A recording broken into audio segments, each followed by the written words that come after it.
শীতকালীন সবজি হিসেবে পরিচিত হলেও দ্রুত বর্ধনশীল এবং ফলন ভালো হওয়ায় বগুড়ায় বছর জুড়েই মূলার আবাদ হয়।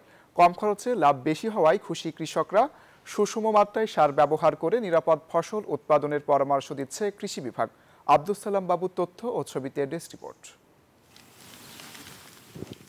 বগুড়া সদর, শিবগঞ্জ, গাবতলী ও শাহজাহানপুর সহ প্রায় সব উপজেলাতেই মূলার আবাদ করেছেন কৃষক। স্বল্প মেয়াদী ফসল হওয়ায় একই জমিতে বছরে 4 থেকে 5 বার মূলা চাষ করছেন তারা। এতে যেমন আয় বাড়ছে তেমনি কমছে লোকসানের শঙ্কাও।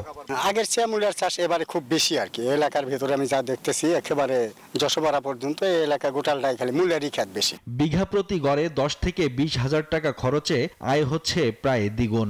বাজারে আগাম জাতের মূলার চাহিদা ও দাম দুটিই বেশি। পাশাপাশি শাকসবজি বিক্রি করেও বাড়তি লাভ তুলছেন তারা।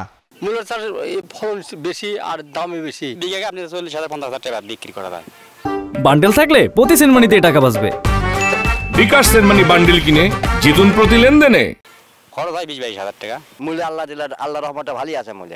নিরাপদ ও টেকসই উৎপাদন নিশ্চিত করতে সার ও জৈব বালাইনাশক ব্যবহারে সঠিক পরামর্শ দিচ্ছে কৃষি বিভাগ।